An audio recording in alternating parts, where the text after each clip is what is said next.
December 4th, 1872. The brigantine Gratia spotted a ship drifting erratically in the Atlantic Ocean. As they drew closer, something was wrong. The sails were damaged. The ship was moving without direction. When they called out, no one answered.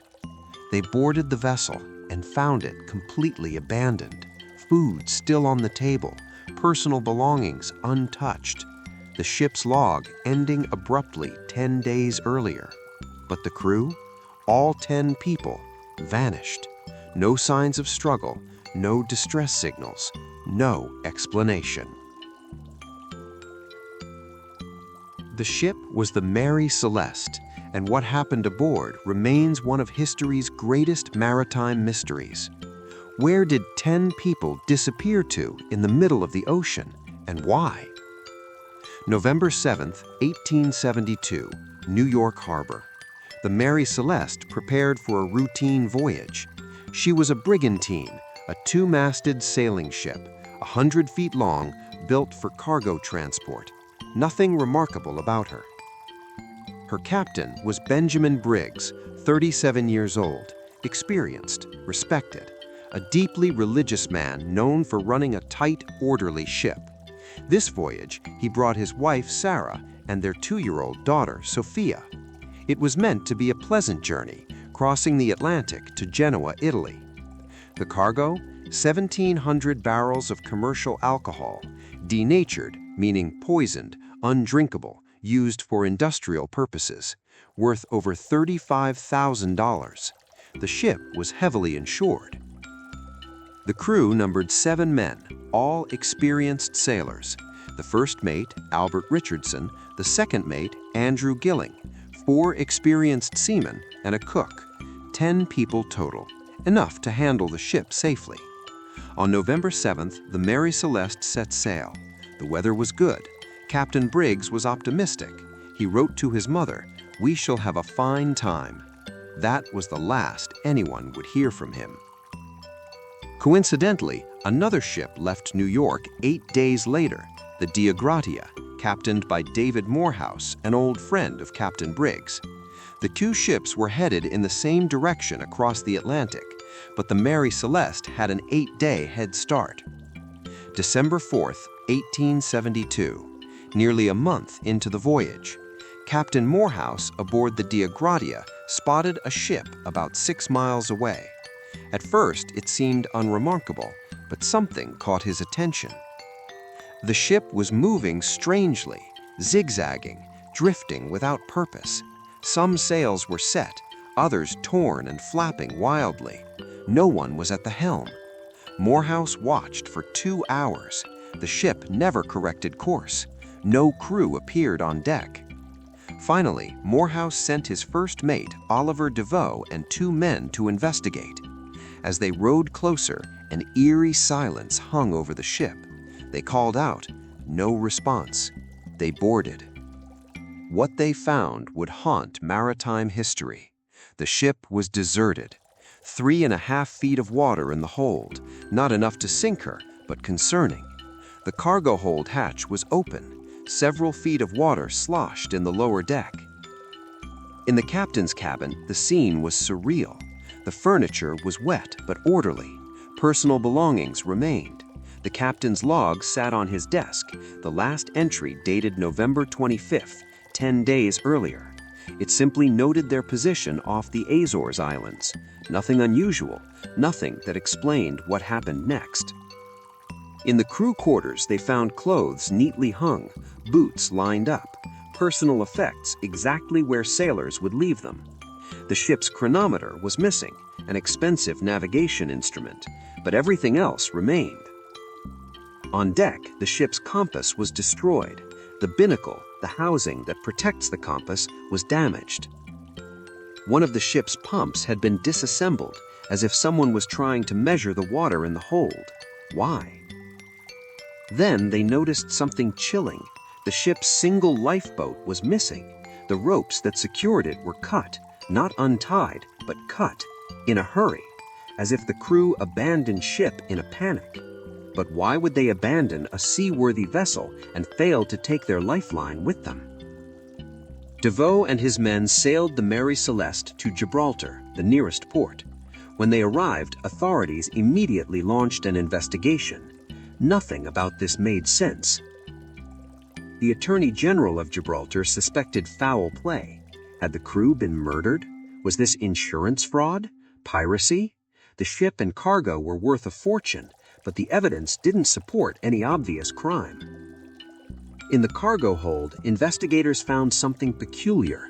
9 of the 1,700 barrels were empty, but the alcohol was denatured, poisonous. No one could drink it. Had the barrels leaked? Created dangerous fumes? The water in the hold puzzled everyone. There was enough to cause alarm, 3.5 feet, but not enough to sink the ship. The pumps worked. The hull was intact. If the crew thought they were sinking, they were wrong. The ship could have stayed afloat for weeks. They found a sounding rod on the deck, a tool used to measure water depth in the hold. Someone had been checking how much water was accumulating. Had they made a mistake? Misread the measurement? Panicked unnecessarily? The destroyed compass raised questions. Navigation was critical at sea. Why would anyone damage it? Was it an accident during the evacuation, or had something else happened? The cut ropes haunted investigators. In maritime emergencies, you untie ropes to lower a lifeboat carefully. You don't cut them unless you're in a desperate hurry. What made 10 people abandon a perfectly good ship so urgently they didn't take time to properly deploy their only lifeline? The timeline made it worse. The last log entry was November 25th. The ship was found December 4th. That's 10 days. What happened in those 10 days? And more disturbing, if the crew abandoned ship on November 25th, how did the Mary Celeste continue sailing for potentially 9 more days without anyone on board? For over 150 years, investigators, historians, and maritime experts have proposed theories. None fully explain what happened. Let's examine the most credible. Theory 1. Alcohol vapor explosion, or the fear of one. 9 barrels were found empty. Commercial alcohol can produce dangerous fumes. Perhaps leaking barrels created an explosive atmosphere in the hold. Captain Briggs, checking the cargo, might have seen the open hatch, smelled fumes, and feared an imminent explosion. In a panic, he orders everyone into the lifeboat, planning to wait at a safe distance until the danger passes. They could have tethered the lifeboat to the ship with a long rope, staying close but far enough to avoid an explosion. But then the rope breaks. The ship drifts away. The lifeboat with 10 people is left in the middle of the ocean. No explosion ever happens, but they're stranded. They never make it home. This theory explains the rush, the cut ropes, the missing lifeboat, the abandoned but intact ship.